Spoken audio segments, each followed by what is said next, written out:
As Guy has said before, one of the attempts here is to bring together people that he, as the organizer, feels pretty strongly are serious researchers in ufology and serious researchers in biblical and ancient studies.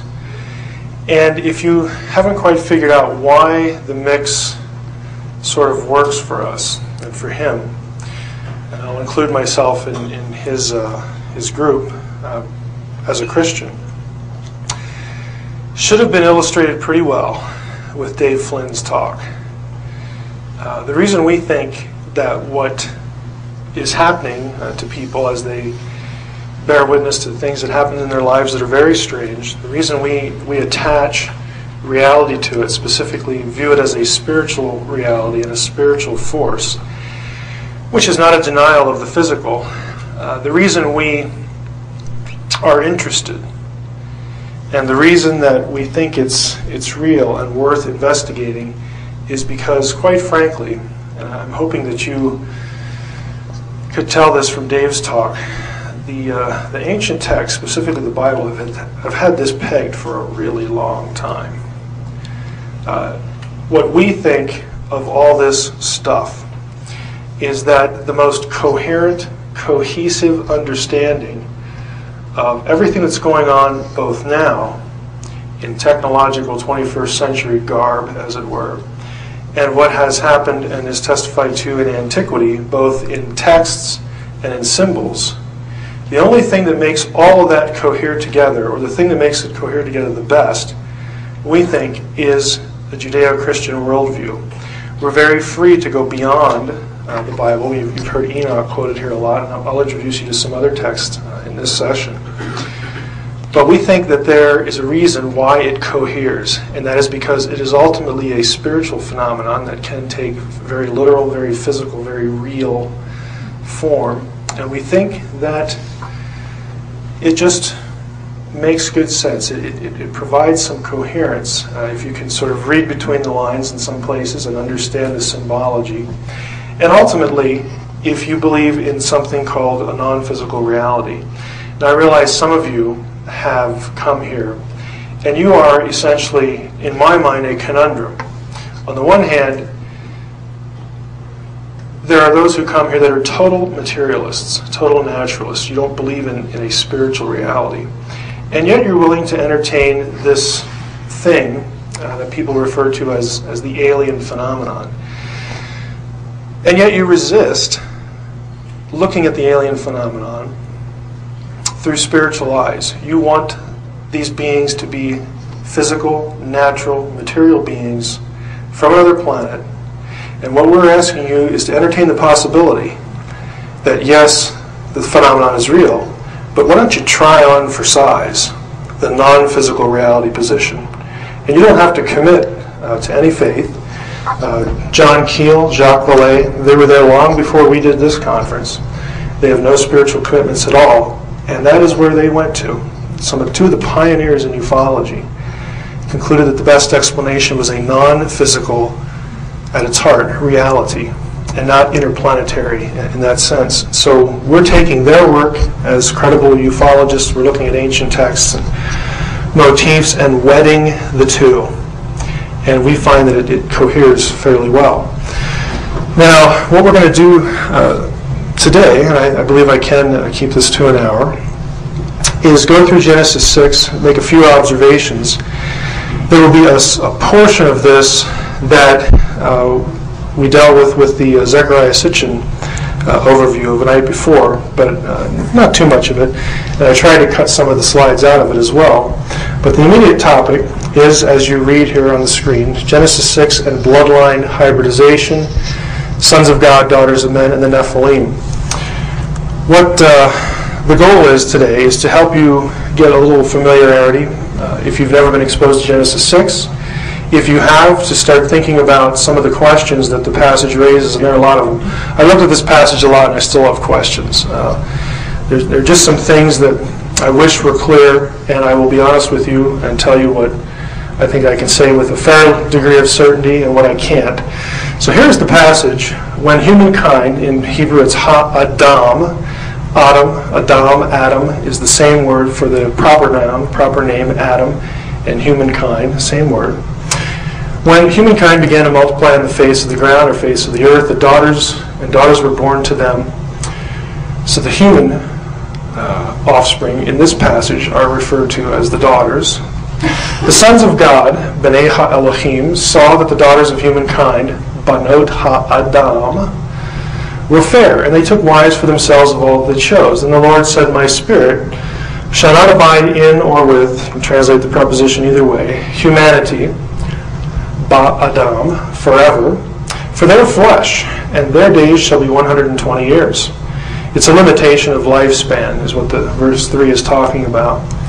The Nephilim were on the earth in those days, and also afterward, when the sons of God, Bnei Ha-Elohim, went into the daughters of humankind, again the same term, Banot Ha-Adam, who bore children to them. These were the heroes that were of old, the warriors of renown. This is the classic biblical text relating to, again, the union of heaven and earth, as Dave put so well.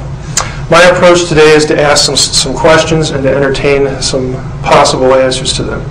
Is there a relationship between this incident in Genesis 3, the serpent incident that Dave just alluded to? Were the sons of God the daughters of humanity, or daughters of men? Who were they, and what was the nature of their relationships? Is there a relationship between the sending of the great flood and these unions? Dave has already played our hand here. We think yes. Who were the Nephilim, and are they distinct from the sons of God? Does the word Nephilim mean giants? Did ancient people of the biblical world really believe in hybridized offspring? In other words, did they take the Genesis 6 story literally?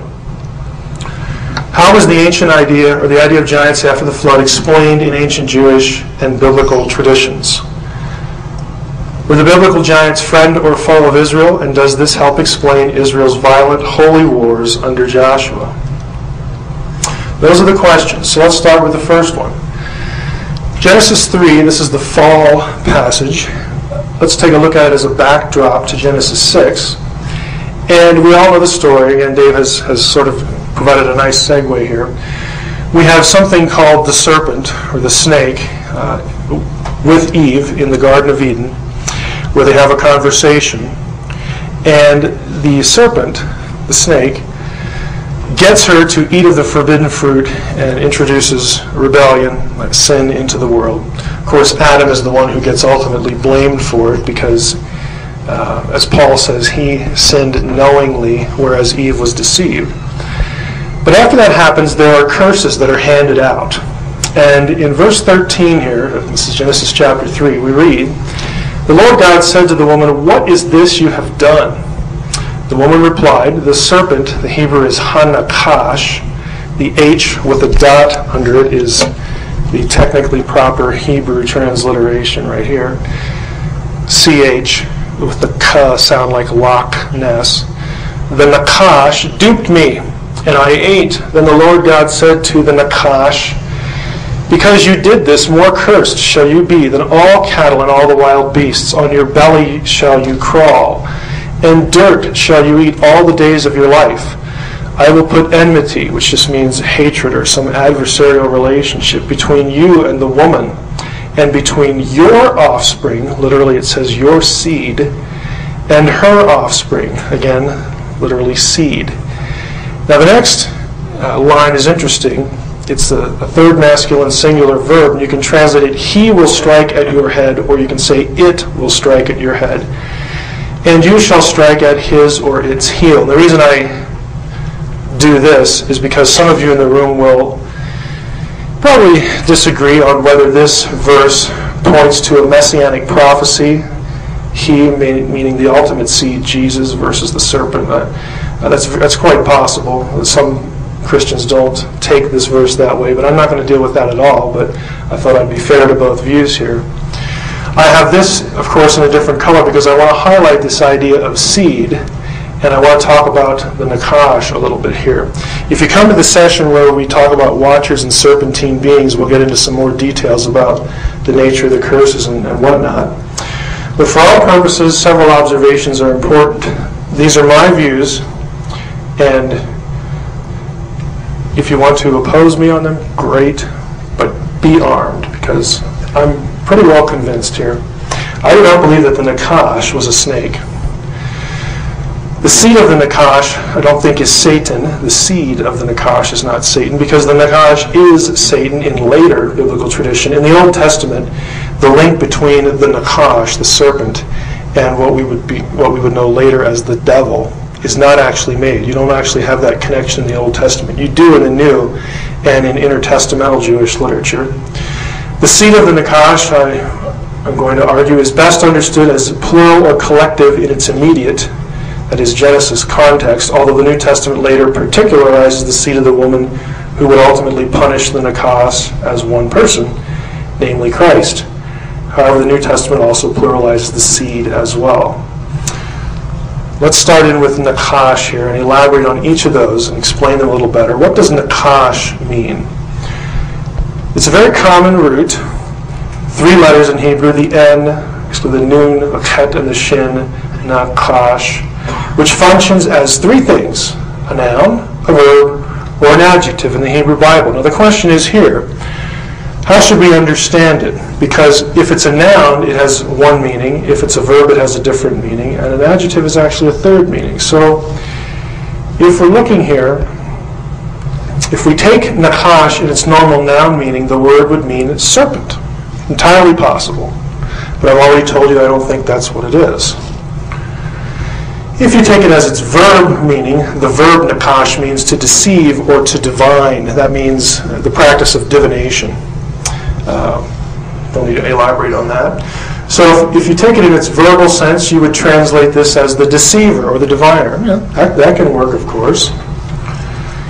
If you take it as the normal adjective meaning, Nakash is something that shines. It's a shiny thing. And you could translate this term as the shining one. Now that's going to become important later on. I won't elaborate on it in here. But there are 2 other passages, namely Ezekiel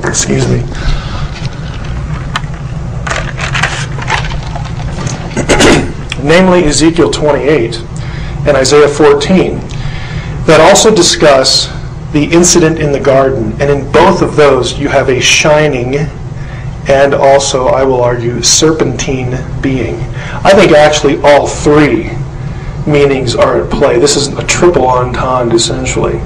I think that the Nakash is essentially a serpentine, luminous being. I take it in its adjectival sense, the shining one. Again, a brilliant, shining, angelic, or divine being is cast out of Eden. Neither of these passages right here describe a snake. If you go here and here, you're going to talk about a shining being. In fact, we get our word Lucifer from Isaiah 14, where it says the being who is thrown out is actually named. His name in Hebrew is Halel ben Shachar, which simply means the shining one, the son of the dawn. Okay, so you have this association. Again, we will deal with some other things in the other presentation. The issue here for our purposes today is who or what are the seed of the Nakash. There are 2 options. One, the Nakash had literal children who opposed humanity. We'll just call that the genetic relationship. I just made up the terms here.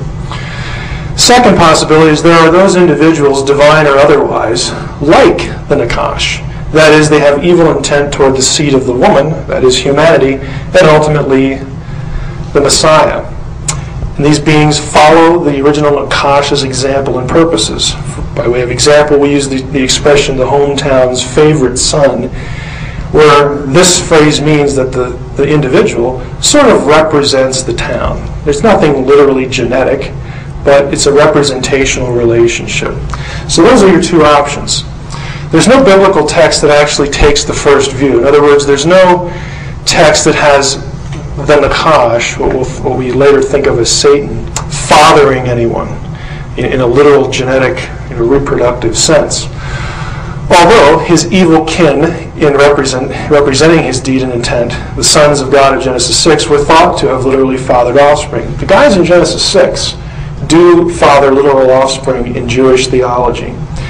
The serpent, the Nakash, does not. Now later, in post-biblical, after the biblical Jewish tradition, there were those whose interpreted the Genesis 3 episode as actually having Satan fathering hybrids with Eve. You will read that in rabbinic tradition, which is much later than the biblical.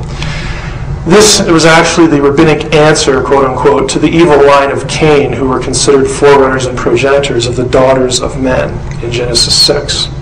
The women were evil, the rabbis taught, and the sons of God were very good. That's a very sexist view. But again, I'm not trying to tread on Orthodox rabbinism here or Orthodox Hasidim. But to be quite honest with you, that's a pretty sexist view. Don't know how else to put it. It was propped up to avoid the literal understanding that you actually had divine-human cohabitation. So the rabbis came up with this idea. Now, as a sidebar, you may have read Lawrence Gardner in his books on the bloodline of the Holy Grail. Gardner actually takes this view that Eve and the serpent cohabited together. So, as a sidebar here, isn't the serpent-Eve liaison a biblical idea? That's what Gardner says, isn't he a scholar? The short answer is no. And I don't like Gardner, I'll be very honest with you. My attitude towards Sitchin is one of, oh well, we disagree. And I had somebody ask me last night if they thought Zechariah Sitchin had some kind of sinister agenda. And I still don't think that. I really don't think that. I think it's an issue of competence. I do, however, think that Lawrence Gardner has an agenda. I think he has a very, very sinister agenda. And I'll give you an example of his scholarship from his book, Genesis of the Grail Kings, in this sidebar. This is from his book. I've scanned the page, so I'm not misquoting him. Page 128, he's talking about Eve and the line of Cain. And he says here, in the opening verse of Genesis 4, it is written that Hava, that's the Hebrew word for Eve, said, I have gotten a man from the Lord. Other variations are, I have gotten me a man with the Lord, and I have acquired a man from the Lord. The text then continues to say that this new man, Hava's first son, was Cain, better known by the phonetic translation Cain. Subsequently, Hava is said to, so on and so forth. What he does, here's his quotation of the verse, I have gotten a man from the Lord, or these variants. This leads you to think that he has actually quoted the verse. After all, he says, in the opening verse of Genesis 4, it's written. Well, here's the actual verse. The part in red is what Gardner quotes. You'll notice there's a whole lot that he leaves out in white. Here's the part that he gives you, the reader, assuming you won't look it up. And most readers don't look up the verses. It doesn't just say this, I have acquired a man with the Lord. You'll notice I have this in blue. This is the word Gardner translates as with. He not only deletes 2/3 of the verse for you, his readers, but he assumes, one, that the Lord is Satan, which is actually the heart of Gnosticism. Gardner is a Gnostic. Plain and simple. He also assumes that this particle means with. Right there. Now the particle et in Hebrew can mean with, but the context determines that. And Gardner has kindly deleted the context for you. Here's what's missing in the yellow. Now Adam, v'ha'adam yada et Hava. Adam knew Eve, his wife, common euphemism for sex in the Old Testament, and she conceived, and she bore Cain. And she said, I have acquired a man, from the Lord. She didn't say, I have gotten a man with the Lord, like I had sex with the Lord. Gardner deletes this, which allows him to change this word to with. What he does, I think, is just plainly and blatantly deceptive. He cuts out 2/3 of the verse, assuming you won't look it up. And I have news for you. This isn't the only place he does it. Back to the seed of the Nakash. I think that there's biblical precedent that the seed of the Nakash is any being, divine or human, who acts in agreement with the Nakash's purposes. The hatred of humanity, specifically the bloodline that would lead to the Messiah. A couple examples. The phrase is actually used in the Old Testament, Isaiah 14:29. Rejoice not, all Philistia, because the staff of him that beats you is broken.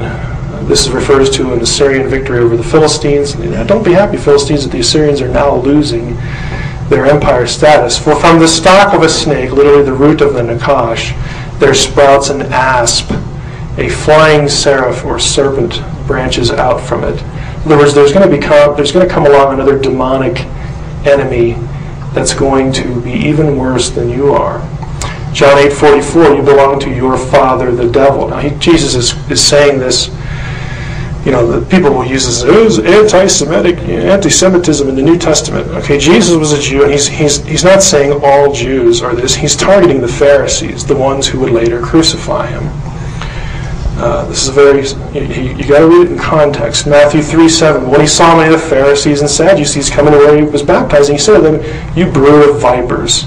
There's a reason why this language is used. Jesus and whoever uses this kind of language is associating these people with the devil, with the Nakash. Your intent is evil. Your opposition to me is evil. The seed of the Nakash are broadly then evildoers who take measures to oppose Yahweh's plan for his people. Since humanity, Yahweh's ultimate deliverance was through a human seed, the Son, the Messiah, the seed of the Nakash are adversaries to that plan. And that brings us to Genesis 6. So we already talked about this relationship between the two chapters. So just who were the sons of God and the daughters of humanity, the daughters of men, and what was their nature of their relationships? Daughters of humankind, it's pretty easy to identify in practice. Nobody disagrees with this. They're human beings. Banot, daughters, ha-adam. The word Adam is one of the most common words for humanity in the entire Old Testament. It's a word used in the account of the creation of humanity. Let us make humankind Adam in our image. Identification of the sons of God, however, is controversial, but not among Hebrew and Semitic scholars. The sons of God, everyone who's professionally in Hebrew and Semitics knows that this phrase, sons of God, refers to divine beings, lesser gods, with respect to Yahweh, and not angels or humans. This idea that they're divine and not angels or humans is seen through several lines of evidence and the absurdity of the alternatives. Now, this might be new to some of you. If you did not hear me last night or have not looked through my website, yes, I am distinguishing the sons of God as a different class of heavenly being as opposed to angels. We can quibble about that. Divine and human probably be a better way to say it, so there's more agreement among us who do biblical studies here at the conference. So the point is kind of peripheral, but you get the idea. You have a divine-human cohabitation going on here. Sons of God, divine beings, lesser gods. The phrase takes two forms in Hebrew, B'nai Ha-Elohim or B'nai Elim. Elohim, often the proper word for God, but also means gods. Elim is the plural of El, which is the singular word for a god or God. A parallel is B'nai Elyon, sons of the Most High, in Psalm 82. Everywhere in the Hebrew Bible where these terms occur, the context tells us that divine beings are the referent and not humans. Here they are, and this is all of them. These are the places where the phrase occurs. Job 1:6 and 2:1. One day the sons of God presented themselves before the Lord, and the adversary, in Hebrew it's Hasatan, the Satan. Again, in the Old Testament, Satan was not a proper name. It just denoted the enemy of God. The Satan came along with them. Same phrase here in 2:1. So the sons of God come before the Lord, and Hasatan is along with them. The scene, of course, is in heaven, and they're going to decide the fate of Job. The context, again, dictates that these are divine beings. Job 38, 1-7. The Lord is conversing with Job, actually confronting him about his terrible difficulties, and God is trying to say, hey, look, I'm the one in charge. I don't have to answer to you, essentially. You need to trust me, but I don't have to answer to you. And he says to Job, he gives him a series of rhetorical questions. Okay, if you're so smart, where were you when I laid the foundation of the earth? Tell me if you have understanding. Who determined its measurements? Surely you know. Or who stretched the line upon? A whole series of questions. And then, describing creation, he says this. On what were its bases sunk, or who laid its cornerstone, when the morning stars sang together and all the sons of God shouted for joy? This, of course, implies that the sons of God were in existence prior to the laying of the foundations of the earth in Genesis 1. We aren't told when they were created. We are told that they were created elsewhere, but we don't have a chronology. Psalm 29, Psalm of David. Ascribe to the Lord, O sons of God, O B'nai Elim. Ascribe to the Lord glory and strength. This psalm, if you were to study it, you'd find out it follows a Canaanite hymn in many, many ways. In that hymn, the sons of El are members of his pantheon. Psalm 89, we've talked about this already. For who in the skies can equal the Lord? Who can compare with the Lord among the sons of God? The B'nai Elim, a God greatly dreaded in the council of the holy ones. Besod Kadoshim. So the context is, again, something heavenly, non-earthly. Our classic verse, God, Elohim, stands in the divine assembly. Among the divine beings, among the Elohim, he pronounces judgment. The second one has to be plural because of the grammar. And then the same chapter, 82, you get down to verse 6, and he says to these Elohim that he's pronouncing judgment on, I had taken you for gods, Elohim, sons of the Most High, all of you, but you're going to die like men do. In other words, I'm going to take away your immortality. And by the way, Dave is correct. Immortality is the fundamental characteristic of a divine being, as opposed to a human. In Jewish texts like Enoch, that were written after the Old Testament but before the New, the sons of God are often called watchers. We're going to hold on to that thought, and we're going to go back to Genesis 6:1-4. We will go back to the watchers, but just so that you know that, and I could have skipped that because of Dave's presentation. But you go back here, and look how many times the writer wants to distinguish humankind and divine. Human, divine, human, divine. I mean, the language is very clear. You have one group breeding with another group. One is human, one is not. Now I say this because I'm targeting here in this part of the session, I'm targeting those Christians who somehow just don't want to believe that their Bible, which they consider inspired and authoritative, actually has an episode in it where divine beings cohabit with human beings. It just can't, the text just can't mean what it says. Well, yeah, I think it does mean what it says. And you have a whole lot of precedent for it. Canaanite text, Ugaritic, Phoenician, Akkadian, you have the same kind of idea. To argue that the sons of God in the Hebrew Bible are not divine means you must do the following. You have to ignore the use of the phrase everywhere else in the Bible. You have to argue that the sons of the Most High are humans, which is hard to do since verses 6 and 7 call them Elohim and then they get sentenced to death like men. You realize you're going to die like men? You human beings, I sentence you to death to die like human beings. I mean, does that make any sense? It doesn't make any sense, but if you're divine, and if your sovereign says to you, you used to be in this realm, immortal, no longer, then it means something. You have to ignore all the comparative Semitic data on the subject. The two other views, most common, there are other variations, are the Sethite view. It says the sons of God are the offspring of Seth, Adam's son. Dominant Christian view since Augustine. And the royal view, sons of God are dynastic rulers. This is what the rabbis usually favored. Now, all the other views ignore the data we've talked about because they just find this idea offensive.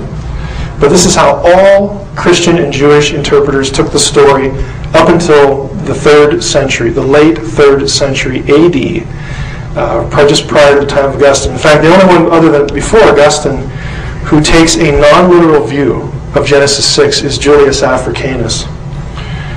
Very almost contemporary, they overlapped a little bit with Augustine, but Augustine was the big guy. Sidebar, the Sethite view again says the sons of God are godly male from the line of Seth. The daughters of women are ungodly. Again, I think this is a little sexist. Aside from neglecting the evidence noted already, you have to cope with this. The Sethites are never identified as sons of God in the entire Old Testament. The view requires giving the Hebrew word Adam in verses 1 and 2 two entirely different meanings. You'd have to read it like this. When humankind, Adam, began to multiply on the face of the ground, daughters were born to them. The sons of God saw that the daughters of Seth, right, were fair, or the daughters of Cain, it should be. But Adam, you have to translate Adam as something other than humankind. It also forces its adherents to argue this way: that being of a particular lineage gave a person favor with God. Think about that. That's fairly offensive. That the only faithful people of time were males from this line. The females, of course, weren't going to go to heaven. That the Sethites produced giant offspring. How could a human-human relationship produce giants? Doesn't make any sense. And despite the fact that all the names given in the Canaanite genealogies in Genesis 5 are found in the Sethite genealogy, the same chapter, the lines are different. This is a significant point. The genealogies overlap, so the lines are not different. You have to cope with that. And you also have to say that Peter and Jude, again, if you're a Christian who takes this Sethite view, you also have to believe that two New Testament writers got it wrong. So you have an error in your New Testament. For if God did not spare the angels when they sinned, but cast them into Tartarus. This is what the Greek text says. Tartarus is the place that the watchers, actually in the Greek secular version, it's the Titans, watchers, Jewish, Greek interplay there. This is the place they were sentenced. They were sent to and imprisoned. The Titans were after they went down to earth and cohabited with human women in the secular Greek text. If he didn't spare the angels when they sinned, but cast them into Tartarus and committed them to chains of deepest darkness to be kept until the judgment, and if he did not spare the ancient world, even though he saved Noah.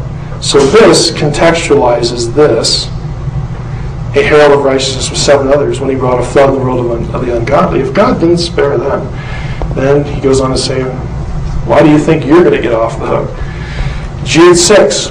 The angels who did not keep their own place but left their proper dwelling, he has kept in eternal chains and deepest darkness. Sounds just like Peter. For the judgment of the great day. Likewise Sodom and Gomorrah and the surrounding cities, which in the same manner as them indulged in sexual immorality and pursued unnatural lusts, serve as an example by undergoing a punishment of eternal fire. Now here's the question. This word, in the same manner as them, does them refer back to the cities, Sodom and Gomorrah, or does it refer back to the angels? It's an important question, because if it refers back to the angels, he's linking the angelic sin to a sexual sin, and that is Genesis 6. He's taking a very literal view. Now guess what the grammar tells us? Grammar tells us the answer is the angels due to the gender and number agreement. If you've ever had a foreign language, you know that pronouns need to agree in gender, number, and case with their antecedent. To tois is a masculine plural, and angels is masculine plural. Cities, Sodom and Gomorrah and the surrounding cities, is a grammatical feminine. They do not agree grammatically. So that tells you. So the rest of the question we're dealing with, what was the nature of their relationship? Well, it's obviously sexual, but there's more to it than that. This phrase, sons of God saw the daughters of humankind and they took wives. The word is lakak in Hebrew. It's not correct to argue that this language refers to forcible rape or relationships. And I'm going to use that truth to go in a certain direction here, so pay attention to this. The same phrasing, to take a wife, to lakak a wife, used elsewhere in the Old Testament of proper, respectable marriage, whether taking a wife for yourself or choosing one for someone else. They lived in a patriarchal culture where they would choose mates for their children. It's a respectable relationship. It is not forcible rape. It's consensual. Store that away. It's also likely, beside the consensual aspect, that the text conveys the idea that they were also ongoing before and after the flood. Genesis 6:4 says, the Nephilim were on the earth in those days and also afterward, when the sons of God went into the daughters of humankind who bore children to them.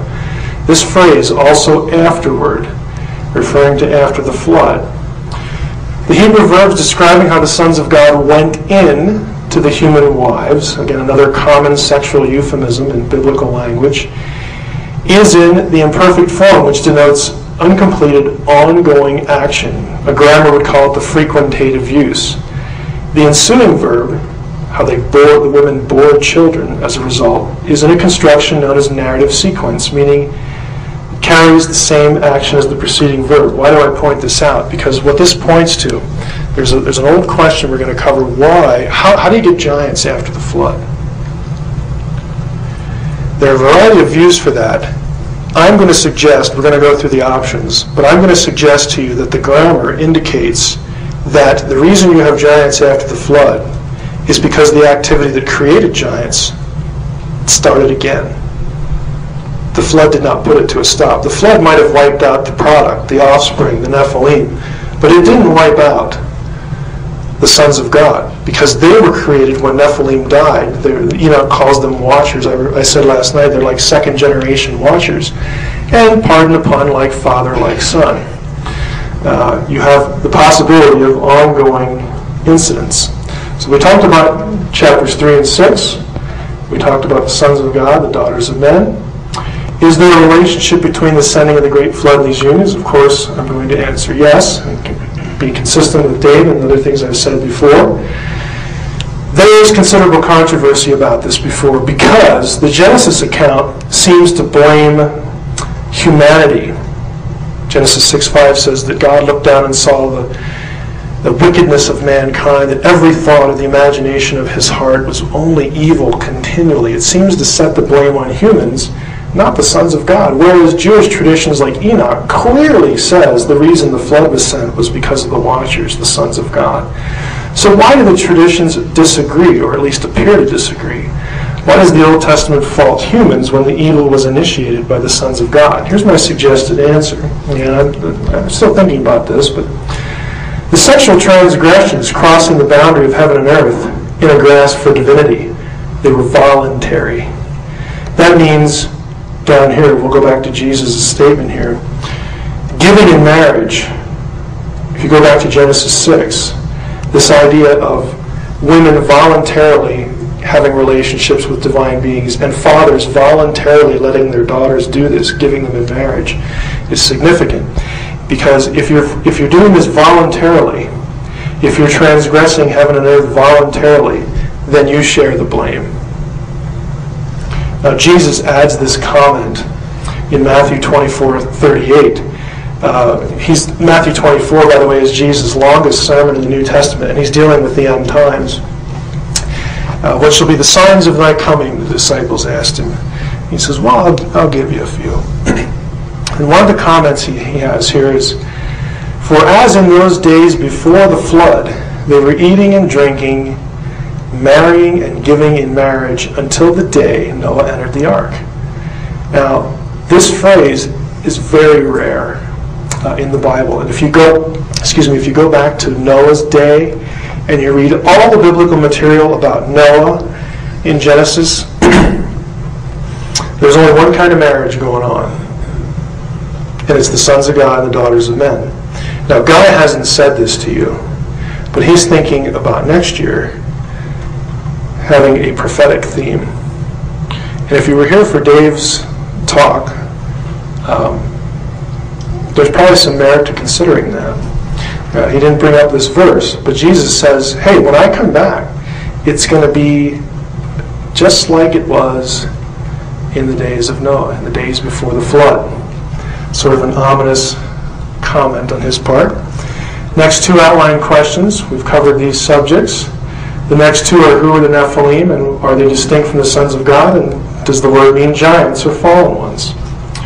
Now, I do not believe, and you know this from last night, so I'm going to go through this fairly rapidly. I've cut some slides out. I don't believe the word means fallen ones in Hebrew. There's a problem with that, even though dictionaries will say that if you look them up. It's actually impossible for Nephilim in Hebrew to mean fallen ones. The reason is the spelling, the morphology, the shape of the word. To write fallen ones in Hebrew, you need to understand a little bit about the spelling to know why this is so. Here's how Nephilim is spelled in the Bible. Look at the letters. You don't have to be able to read Hebrew, but look at the shapes. This one is the same except for this little yod, this little mark here. When vowels were added later, the scribes who preserved the pronunciation took this form, the first spelling, and put these little dots underneath. That was how they added vowels. And the result was Nephilim. The problem with saying that this word means fallen ones is this. This is how you'd spell fallen ones in Hebrew. Nephilim. You'll notice that this does not correspond to this. This is the biblical word right here for Nephilim. This is the word for fallen ones. They are not the same. The spelling tells you that this word, Nephilim, does not mean fallen ones.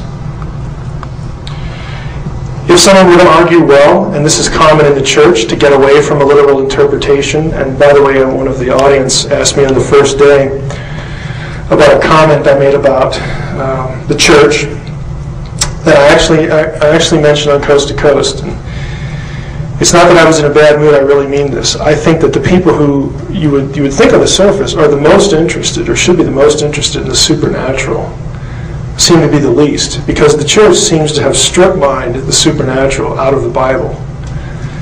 And I don't use the word strip-mine lightly. I think that is the case. It's called demythologizing things.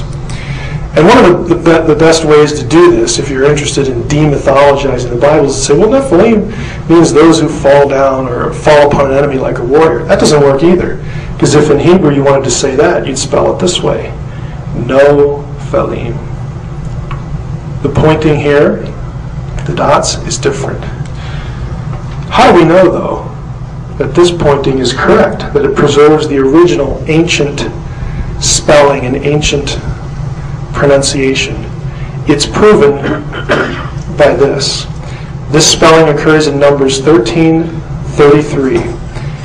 This little letter here is what the ancient Hebrews, before there were vowels, used to denote the I sound. You know, we still kind of do this today between I and Y, and it does double duty as a consonant and a vowel. This spelling is the ancient way of telling us that this is how you say the word Nephilim, and therefore it cannot mean fallen ones. It proves that it means something else. I think the best possibility, there's one other. What you need is you need a root word that has the middle I letter as the base of Nephilim. That's the only way you can account for the form. In Aramaic, there is such a word. It was common to bring Aramaic words into the Bible because when the Bible was finalized, put in its final form, the Hebrew scribes were living in Babylon, and that was the language they spoke. They spoke Aramaic. The Hebrew authors even borrowed the way they shaped the letters from Aramaic in Babylon. This word is Nephilah, and it means giant. Just what, frankly, we would expect. Sidebar, can the Nephilim be equated with the biblical sons of God? The answer is no, and that question takes us to the next major issue. Did ancient people of the biblical world really believe this? Did they really take this literally? Prior to the end of the 2nd century, again, all Jewish and Christian texts and commentaries that refer to the passage take it literally, that you have the offspring as giants. They are a hybrid union of divine-human cohabitation. It is all literal. That means that the sons of God are not the Nephilim. They're separate groups. We've seen how the language distinguishes, the context contrasts divine and human. The text very clearly tells us that the Nephilim were not divine. They were called mighty men of renown. This phrase is Gibborim. It's used of regular human men elsewhere in the Old Testament. And if they're not divine beings, if the Nephilim aren't divine, then they are not the sons of God by definition. The wider biblical context shows that the Nephilim were considered to be people, humans. In other words, not gods. Referring to the giant Arba, who was from the Anakim, a giant clan who were related to the Nephilim. Arba was the greatest man among the Anakim. Deuteronomy 2:9, the Amim were like the Anakim, the Anakites. They are counted as Rephaim. This is a giant clan in the Old Testament. A people, normal word for people, human beings in the Old Testament. Other ancient texts. We're going to limit this to Enoch for the most part. Enoch distinguishes them. You have the angels, the children of heaven, saw, lusted after the women, chose them wives. Again, they beget us children. They choose the women. The women have children. What kind of children did they have? Well, next chapter in Enoch. The angels from the last chapter, together with human women, took themselves wives. The wives became pregnant, and they bare great giants, clearly distinguishing the sons of heaven from the Nephilim. Same thing here. As for the women, they gave birth to giants.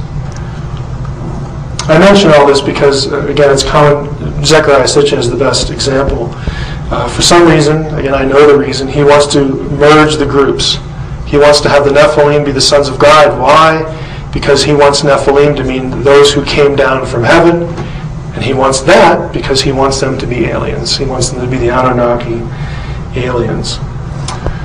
The Book of the Giants, another text, ancient. This is fragmentary text. This is from Qumran. By the way, when you read Dead Sea Scroll stuff, 1Q just means Cave 1 from Qumran, lines 23-24. Cave 4 from Qumran, so on and so forth. This text is sort of the backdrop, the basis, the foundation for part of what would eventually be found in Enoch. And again, this fragment mentions Azazel, who was the lead watcher, and the watchers, along with the Gibborim, the mighty men of Genesis 6. Another fragment mentions Enoch, and then says, here's what the Book of the Giants says in this fragmentary portion.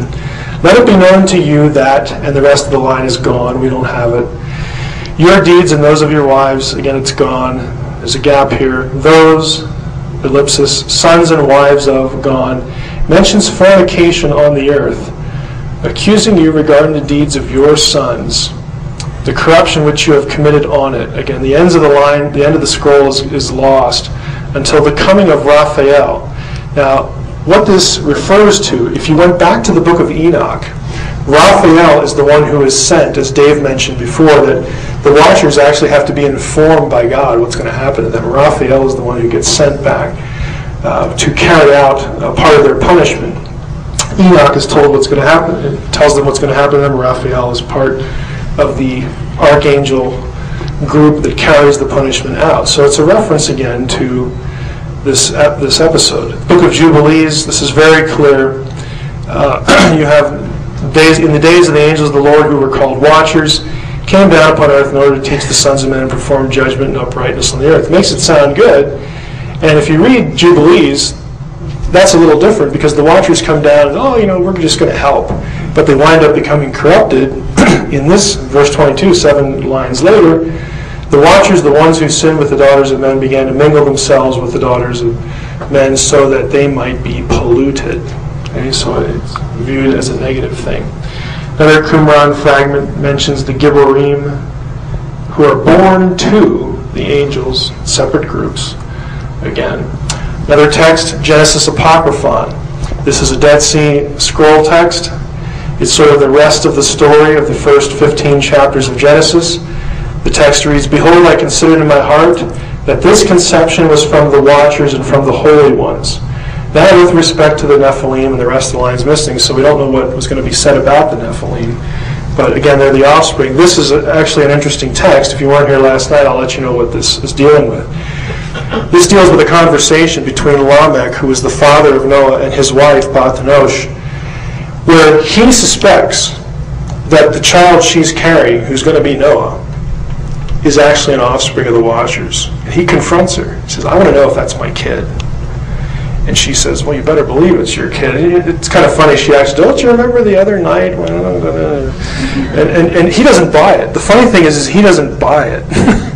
And in the end of the text, I didn't show this last night, she gets frustrated with him. I mean, she's denying it left and right. And she says, okay, go ask Enoch. He knows all about this stuff.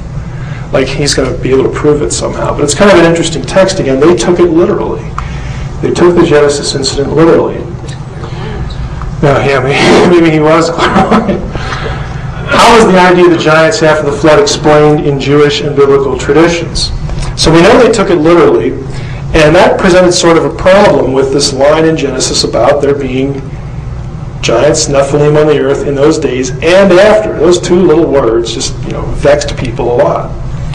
They were the mighty ones, the Gibborim from ancient times, the men of renown. Option one. Well, you could argue some giants must have just survived. As we'll see shortly, there are a number of references to giants in the Old Testament after the flood, especially during the wars of Joshua. Speculation that this explained it, that you just had giants survive, began, though, with references to this biblical character, Nimrod, in Genesis 10. Cush begat Nimrod, who was the first man of might. He was the first Gibbor on the earth. He was a mighty hunter, Gibbor Tza'id, by the grace of the Lord, hence the saying, like Nimrod, a mighty hunter, by the grace of the Lord. The mainstays of his kingdom were Babylon, Erech, Akkad, and Calneh in the land of Shinar, or, of course, Sumer. Since Genesis 6:4 links the Nephilim and the Gibborim, and the Nephilim were giants, the text labels the giants Gibborim. So the assumption is that Nimrod, if he's a Gibbor, singular, this is the plural, Nimrod must have been a giant. And in fact, the Septuagint, which is a Greek translation done in the intertestamental period of the Hebrew Old Testament, the people who translated, I guess it's a singular person, whoever did Genesis, translated all three occurrences of Gibbor about Nimrod in that section, that Genesis 10 section. The translator used the word gigos, which means giant. So he thought that Nimrod was probably a giant. Now there's a problem. Nimrod was related to Noah. He is in Noah's genealogical line. So if you're going to have Nimrod be a giant, then here we're back to the old Genesis Apocryphon question. Well, was Noah a giant? Some rabbis taught that. Because of this question, how do we get giants after the flood? They taught that Noah was a giant. But there's a problem with that. The problem with Noah being a giant is that Genesis 6:9 says Noah was perfect in his generations. Jewish texts outside the Bible do not allow, though, Noah as a giant. There are other Jewish texts that just flatly deny that Noah could be a giant. We've already seen the Genesis Apocryphon where Lamech and his wife are arguing about whose kid is it, and that text plainly has his wife saying, no way. Okay, this is your kid. I have nothing to do with the Watchers.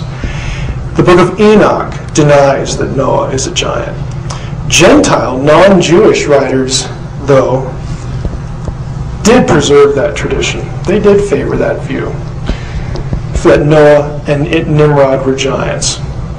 Alexander Polyhistor's book on the Jews, this is a book a Gentile was writing about Jewish people and Jewish tradition, implies that Noah was a giant, has the knowledge given by the angels and passed on by the giants. Again, Dave talked about the Watchers dispensing knowledge. He also viewed the knowledge as a good thing, contrary to the Jewish view. And here's a fundamental difference. I had a person in the audience ask me a couple hours ago about Gnosticism. One of the things, specifically about the Nag Hammadi texts, which are the basis for Gnosticism. On the one hand, while it's true that the Nag Hammadi texts and our texts are manuscripts of the New Testament, both date back to roughly the same time, 2nd, 3rd century. While that's true, there are two problems with saying that Gnosticism is the truth as opposed to New Testament Orthodox. Actually, there's a lot more problems with it, but I'll pick two. One is that portions of the New Testament are quoted by the Church Fathers before the 3rd century and before the 2nd century even. So the material can be argued as older, but I don't really like chronological arguments. The big one for me is that Judaism consistently believed and contended and included divine plurality. Now, I know that sounds strange. Judaism took a very literal view of this and specifically counted the knowledge given by the Watchers as evil, specifically said the Nephilim were evil. The only people who said they were good guys were the non-Jews. In other words, Gnostic theology departs from the Jewish Christian stream of history. It is a departure. It is an aberration. It is, I would say, not an invention, but it is, I'll say this, it's watcher theology. It's pro-watcher theology. Okay, that is what Gnosticism is. That's my big problem with it. Next reference, Alexander was very anti-Egyptian, and for some reason he might have wanted to connect the knowledge of the Watchers with Babylon. And Alexander and other Jewish writers have Abraham as the recipients of Nimrod's knowledge. So the Gentile sources, and there aren't many of them, view it as a good thing. Now, back to Noah. If he can't be viewed as a giant in Jewish tradition, then there's no genetic link between the original sons of God and the Nephilim. It would seem that your only alternatives are these two. The flood wasn't global but localized. It wasn't universal. And so the giants did survive without respect to being related to Noah. Some of them were just missed. Although the biblical text seems pretty clear that only Noah and his immediate family survived, but you could argue this, and there were a number of Jews who did. You could also argue that the sons of God continued the genetic pollution of humanity. In other words, the recurring activity of the Watchers. You could argue for that.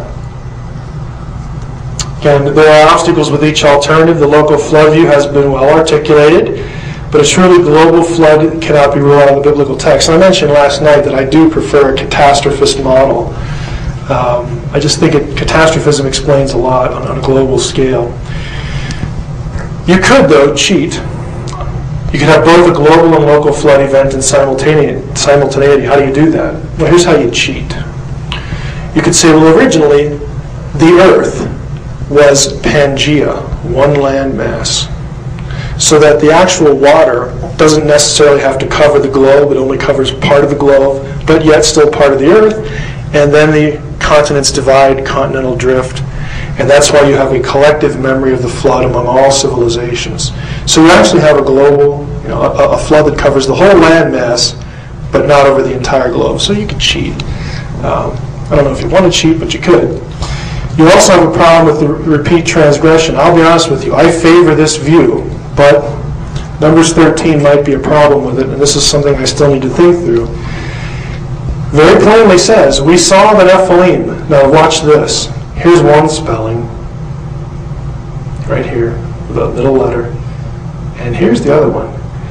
We saw the Nephilim, ha-Nephilim there. The Anakites are from the Nephilim. This phrase, from the Nephilim, is min ha-Nephilim. You'll notice there's no yod here. You have the same word spelled two different ways. I think the reason why this is done here is because this is the way it's spelled in Genesis 6. The writer wants to link these Nephilim after the flood with the ones before the flood.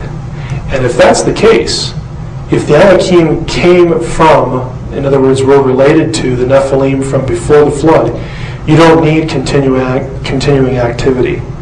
You don't need the continual cohabitation. You have a genetic relationship intact, so to speak.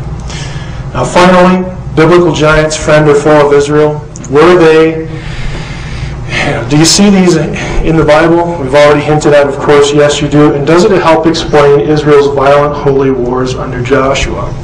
I want to say this. Now in Dave's talk, he, rather obliquely because it wasn't his topic, but I think he made it somewhat clear that in a biblical mindset, and I will expand it and say in a Jewish mindset, not in a Gentile mindset, but in an ancient Jewish mindset, you have two clear lines. You have those who are of the seed of the Nachash. Okay, you have those who are the seed of the sons of God. There could be a genetic relationship there. There is at least a representational relationship there. Those are the evil ones. And then on the other side, you have those who would follow, again, the God of Israel. Out of the God of Israel comes the Messianic line. You have a consistent friction and controversy and enmity and adversarial relationship between the Watcher line and their beliefs and their teachings and their theology and the Israelite equivalent of all those things. With that as a backdrop, look at what some of the things the Old Testament actually says in relation to this issue. Deuteronomy 32 is a really interesting verse. When the Most High, God of Israel, gave the nations their inheritance, their nakal, when he divided up all of mankind, when did that happen? Tower of Babel. Okay. When he divided up all of mankind, he set up boundaries for the peoples according to the number of the sons of God. Now, if you look this up in almost any English Bible ever printed, this phrase will not be there. It will say according to the number of the sons of Israel.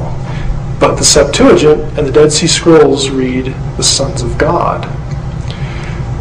What this means is that when God decides, okay, this is after the flood, when the flood took care of the problem, after the flood, God commanded, gave them the same command that was pre-flood, said, go out, be fruitful and multiply, have a wonderful time, be my representatives, fill the earth, and what do? They turn around and we say, well, we have a better idea. We're going to build a tower here. We're going to build a city and a tower. We're going to make a name for ourselves. We're going to make ourselves world-renowned. We're going to stay right here and accomplish that end. In fact, we're going to use the high technology that has been at our disposal.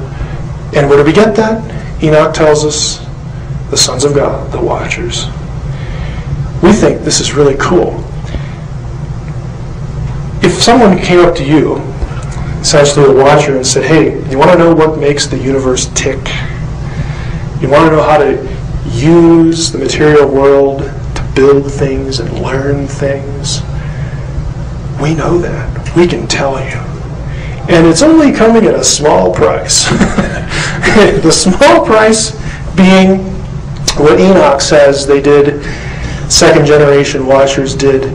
They forced the people to sacrifice to them as gods. Worship us, and we will lay the universe at your feet, because then you can be like us. You'll know what we know. Gnosis, knowledge. Gnosticism is nothing more than watcher theology. Beware of it. But God decides, okay, you want to do that? Fine. You want to worship these flunkies? You want to worship these divine underlings? Go ahead. In fact, I'm going to divide up the earth according to the number of the sons of God, and that means that each geographical region gets to be ruled by them, by one of them or several of them, however it works out numerically. Dave would probably know, he'd probably have some equation for it. However that works out, every place on the earth, you don't want to follow me, you're going to serve them. I'm going to give you what you want, and I'm going to start over. For the Lord's portion, kalak, is a noun related to nakal, is his people. Jacob is his allotted inheritance, his nachalat. Nakal, nachalat, it's their word plays here.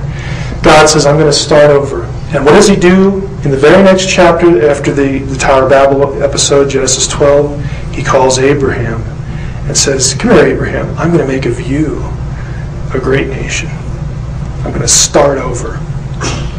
And the whole rest of the Old Testament, the story is the descendants of Abraham against all the other peoples. Israel versus the nation. Yahweh versus the gods.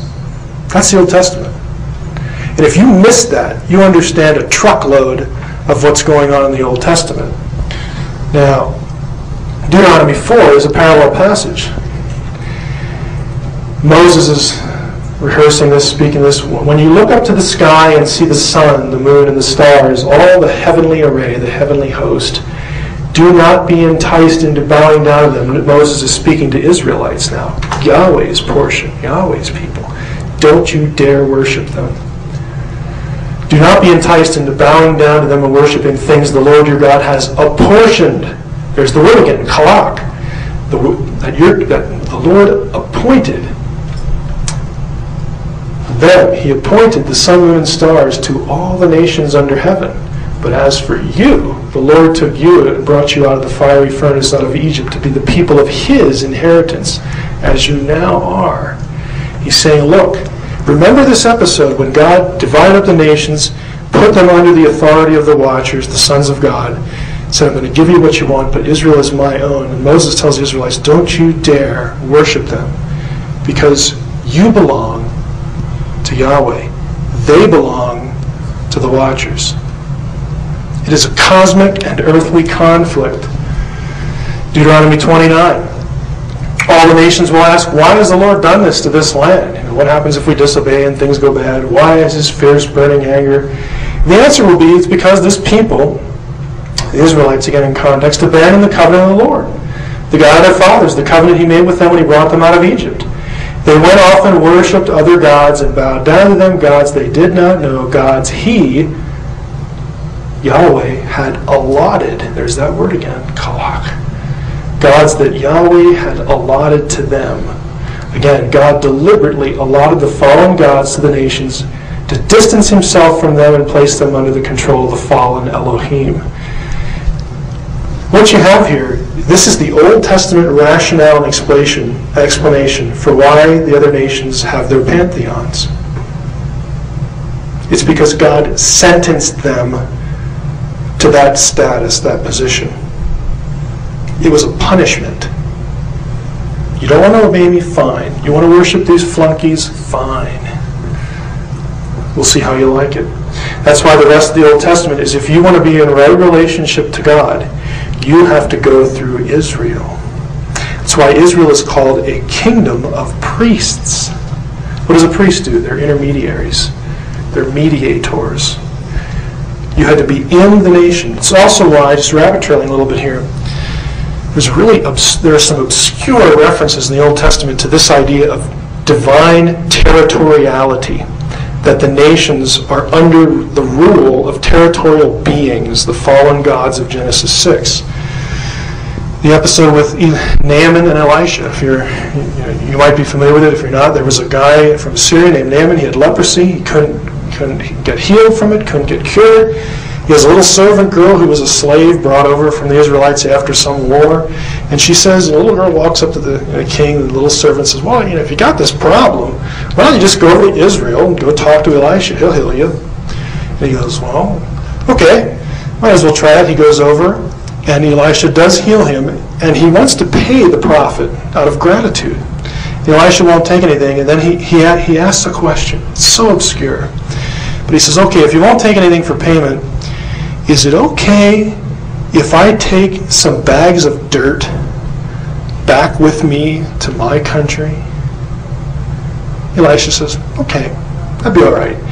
And Naaman says, no, I'm doing this because when I have to go into the temple of my God, Ramon, I want to be able to spread the dirt on the ground, and so it'll be okay with Yahweh. He knows that in my heart I'm not really worshiping that God. I want to worship him. Why would he ask for dirt? Because it's holy ground. He wants to take dirt from Israel back to his country. This was their mentality. It's a turf war. The whole rest of the Old Testament. Abraham runs into giants. He runs into the Rephaim, the Zuzim, the Amim, the Horites. You'll find out later in verses, these are all giant clans. What's really interesting about this list, some of the terms, when God makes a covenant with Abraham, again, this is God's portion. He makes a covenant in Genesis 15, and he says, I'm going to give you, Israel, the descendants of Abraham, the Israelites, I'm going to give you the land that's now currently owned by these people, Kenites, Kenizzites, Cadmonites, all the ites of the Old Testament. And then there's this phrase, this word, Rephaim. What's really odd about this, you'll notice, again, you don't have to read Hebrew, but watch this. You see this little letter here, and this one, the ones in yellow? You notice how all the words end with that little yod? It's called in grammar the gentilic ending. These are people group names. This one does not end with that. People groups, God says, you're going to, in the future, disinherit certain people groups in the land. However, there's going to be one group that doesn't live in just one place. these guys. Rephaim refers to essentially a population not localized in one area. These are your enemies as well. Rephaim were the giants. Now if you look at the holy wars of Joshua, here's the land, the Holy Land. Joshua crosses the Jordan, goes to Jericho right here. It's a good military strategy. If you control the center, you can essentially cut off cooperation from the north and south end. So God specifically tells Joshua, you get this place first, then you go up north, you go south. Now what I want to show you is these places are going to have geographic names and certain cities. Certain of these cities and certain of these regions, south, north, and middle, were places that God said to Joshua, you go in there and you karem them. Karem means to place under the ban. That means you go in and annihilate everything that lives and breathes. In some cases, even the animals. That didn't happen often. But there are a few occasions when Joshua is told, when you go in there, you leave nothing alive. And what I'm suggesting, if you actually observe the places where that happens, where he's told to do that, the places happen to overlap with places that were populated by, you guessed it, giants. Bashan is going to be an important place to the north of the Sea of Galilee. If you look at Deuteronomy 2, he says, don't go in there and harass the Moabites or provoke them to war, because I won't give you any of their land as a possession. I have assigned Ar as a possession of the descendants of Lot, who was Abraham's relative. It was formerly inhabited by the Amim, a people great and numerous and as tall as the Anakites. And these were the Anakim of Numbers 13, the giants. Like the Anakites, they're counted as Rephaim, but the Moabites called them Amim. Now, in Hebrew, Amim means frightful ones, scary ones. This passage identifies the Anakim and Amim as giants. And if we keep reading, you come across a group called the Zamzummim, which are related. Another reference, the Horim, the Horites, who dwelt in Seir. We're going to see on the map where these places are in a minute. Okay, we're going to give you this land as a possession. It says the children of Esau, in fact, they've already done the deed.